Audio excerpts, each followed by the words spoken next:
Hello, everybody. It's a bit late at night, but I wanted to record this video just to report on my mental state because I have just felt like kind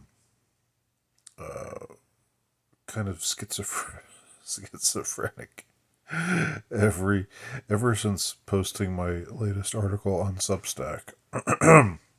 I feel that maybe I've cracked the code, and like I'm just on the brink of being someone who paces around and rants and just goes on and on about how about my grand unifying idea.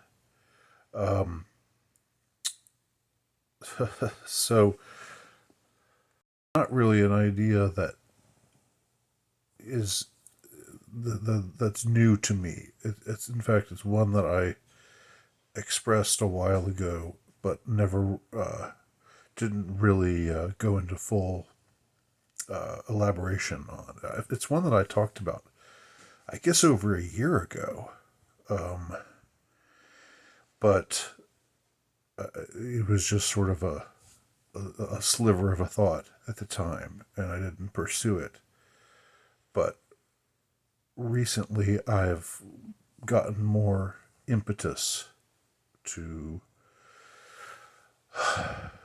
to look into this idea a bit more, and and somehow putting it down in writing, has this sort of effect. Like, what, now it's real, now it's out there, and it's an idea that accounts for a lot of things that otherwise just are hard to account for. And I'm not trying to tease it or anything. I'm not trying to. I mean, I would like you to read the article. Don't get me wrong. If you haven't read it, then I'll leave the link below. I already left the link in the community section of my channel, but I will also leave the link below this video. And the thing is, I know that it's not something that I can claim any firm knowledge of, because I really don't know. I'm not an insider. I'm not, believe it or not, I'm not any kind of insider in any way. I don't know, I don't know people who know where the bodies are buried, proverbially speaking, or literally speaking. But just like anybody who is observant and who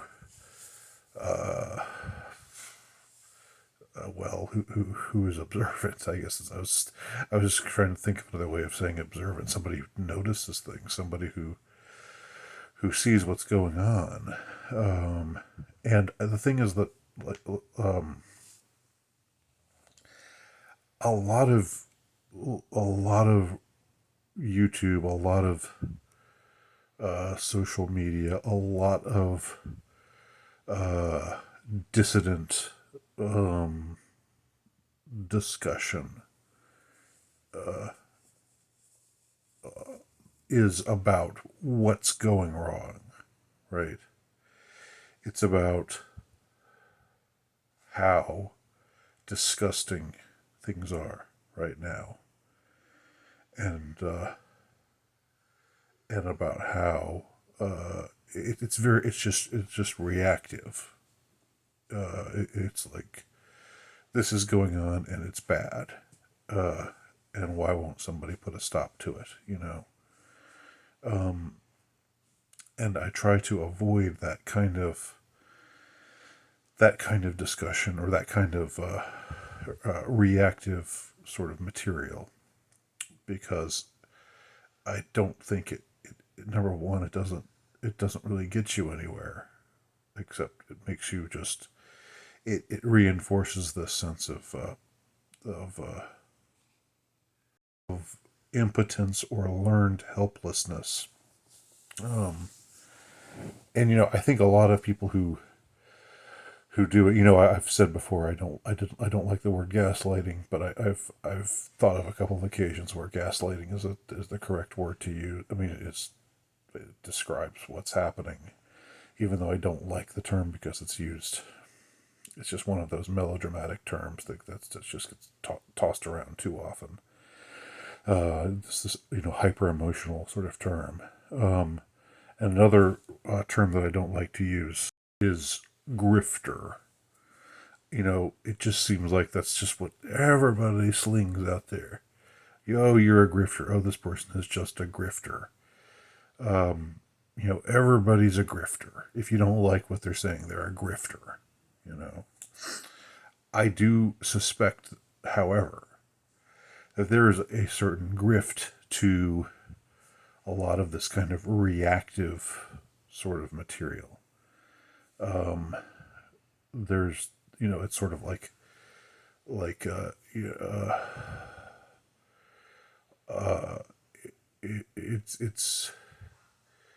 it's like holding the meat in front of you.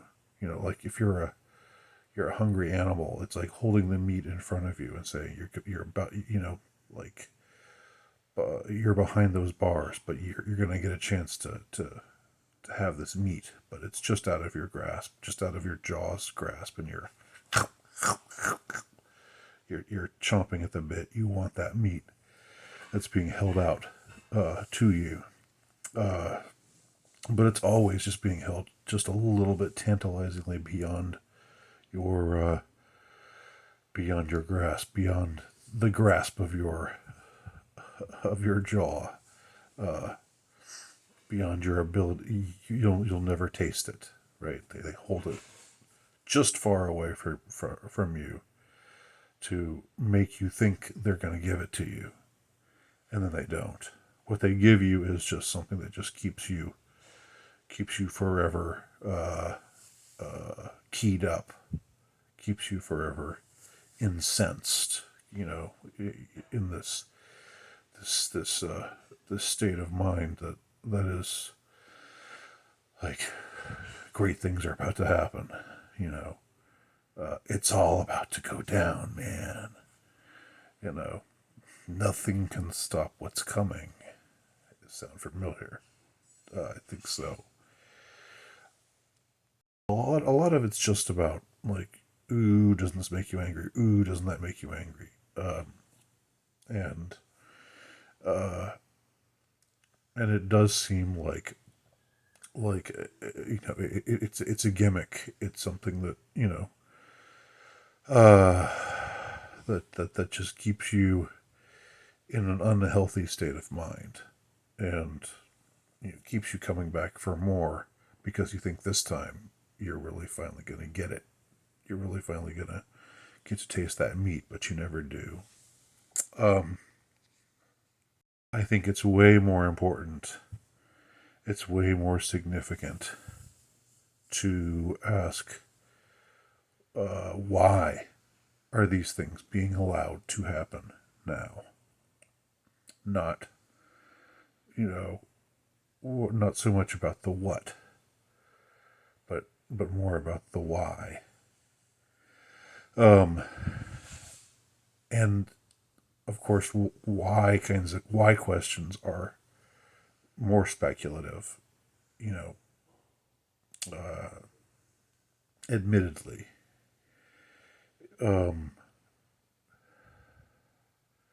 especially when you're somebody who's got no again, like I was saying, somebody like me who's really just an outsider, somebody like me who doesn't really have any kind of key into the or eye inside the peephole of like somebody who hasn't again doesn't have any contacts, and that is essentially me. But I feel that I have finally articulated what I think is a kind of unifying theory for why things have been allowed to get as awful as they are. And it's just it comes out of an awareness that you know trends don't just happen. Well, I mean, trends can happen. Things can happen spontaneously. Don't get me wrong. I'm not saying everything is controlled, but when you have something that is as almost universally loathed and despised as what today gets called wokeness. I mean, it's not universally loathed, but there is so much hatred of it, and there has been so much hatred of it for so long, for so many years, year after year after year. It wasn't always called wokeness. It was called political correctness. It was called social justice warrior stuff. It's gone under a lot of different names, but there are two things that it's always had happening around it. Number one, it's always had a huge audience of people who absolutely despise it, and I think more people despise it than defend it. I really honestly do. I know that it has its defenders. I know that they are out there, but it seems that when you bring up this kind of stuff, when you bring up woke kind of issues, or the whole subject of what's now called wokeness, it's you draw the anti-woke people much more than you draw the pro-woke people, because there really aren't that many of them. There really aren't. Just my impression. There are people who go along to get along. There are people who mouth the platitudes. But as far as, true blue believers, I don't think there are that many of them. And there are a hell of a lot more just fierce, white hot haters of everything that woke connotes. And yet, so that's the one thing that it's had in common. That's something that ever since political correctness was ever a thing, it's had people who hate it, loathe it, and despise it. And that hasn't waned at all. If anything, it's gotten more intense, But at the same time, the woke stuff, what now is called woke, what used to be called PC or political correctness, it has just gotten, it somehow always gets oxygen. It somehow always gets a boost, at least for the last, 30 plus years, say 32, 33 years or so. Before that, it was not. It basically didn't exist. There was the left, there was liberalism, there was, there were, people who weighed in on various issues that were, considered, left wing or trendily left, or whatever. that was There was feminism, there was gay rights, or gay activism, or all these other kinds of things. But it didn't get this kind of boost until something like 30 years ago. at around the exact same time as, and this is where I know I'm starting to sound like a maniac in a diner late at night, just ranting about the how they put a chip in his head or something like that. I know I threatened to. I know I I might I might start to come across that way, but it's hard. It's really hard when you suddenly see when it all comes together in your mind. You're like, wow, you know, and your mind is really blown. The end of the Cold War. The end of the Cold War was concomitant with the beginning of political correctness slash wokeness. That was when it all began. That was when it all started. And some of you, probably most of you, aren't old enough to know this. But those of you who are, I don't think can deny what I'm saying. And if you can look at my article and see for yourself. But the state that the left was in the 70s and 80s, even in the 60s, even in the time when people said, people look back and say, oh, that was when leftism was so predominant. That was when you had the anti-war movement and the hippies and the civil rights movement and all these kinds of social movements that were thought of as left wing. But even then, I mean, 1968, the silent majority voted for Nixon. 72, they voted for Nixon in a landslide. You know, in spite of everything, in spite of the war, in spite of inner city riots, and I mean maybe because of those kinds of things actually. So anyway, back then you had something keeping it in check, something keeping this sort of what I think, frankly, at bottom is nihilism. Not that, being anti-war or being, pro civil rights was made you a nihilist, but just this push to want to take everything down, to just disassemble everything, take everything apart. This push to do that was kept in check back then. It was not allowed to go too far,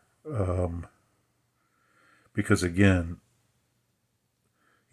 things happen. Sometimes things happen spontaneously, but sometimes things happen, or oftentimes, these ideas are seeded from on high, seeded into the culture from on high.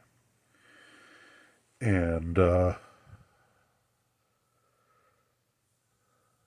that's, I think that's why wokeness has survived and thrived in spite of it being so fiercely hated by so many people. And that's why today,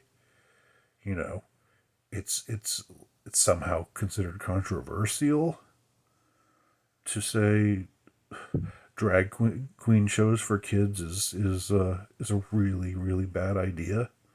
Believe me, you go back to the 80s, take a time machine back to the 80s. or even the '90s when political correctness was underway, uh, and ask them about a scenario like that, and the most, you know, far out lefty liberal person would not answer, yeah, that's a good idea. That sounds like where we want to be as a society. Or you know, taking children and telling them that they're if a little girl is a tomboy, that she actually wants to be a boy.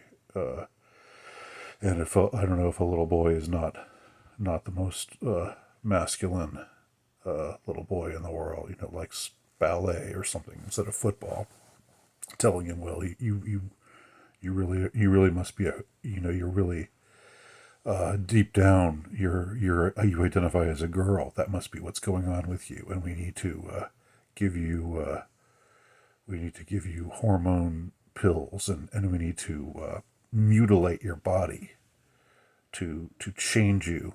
We need to mutilate your genitals to make it so that your body and your mind or soul conform with one another. To little kids. I mean, little kids. Nobody in the 70s or 80s or 90s would have thought that's a good idea. Nobody. I mean, except some extreme maniacs who would just get ignored by everybody else, or called maniacs. Which they are, which they would be, which they still are, because that's a maniacal position. That is an absolutely untenable, insane proposition. People had the sex change operations in the 70s and 80s, but they were adults. Okay. And they were, people who were way out, on the margins. I mean, it happened. And drag shows have a long history. But I don't think drag entertainers, I don't think that drag queens themselves in the 80s and 90s would have said, yeah, we should. Oh, yeah. Reading stories to little kids would be fabulous, darling. That sounds like a fabulous idea. They would know better than that. They would know that drag is an adult genre of entertainment. It's meant for adults, not for children. So something has happened to let these ideas just run loose, run wild. And again, like I said, the question has always been, why? Why is this happening? Now, I mean, on the most, in the most abstract sort of way, you could just say, well, it's it's evil, evil. It's just the dimensions of evil. Yeah, evil, decadence, degeneracy. It doesn't really explain very much, though. We all have it within us to be degenerate in one way or another. We have to fight the enemy within and all of that. Clean your room, bucko. That kind of thing. But I think the question really is, what has allowed this to happen?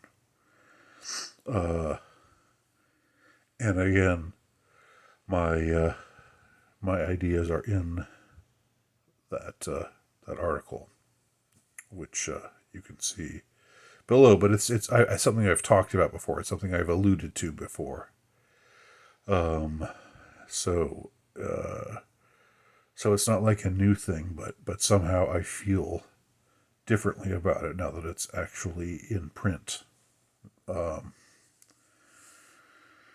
So, what more is there to say about it?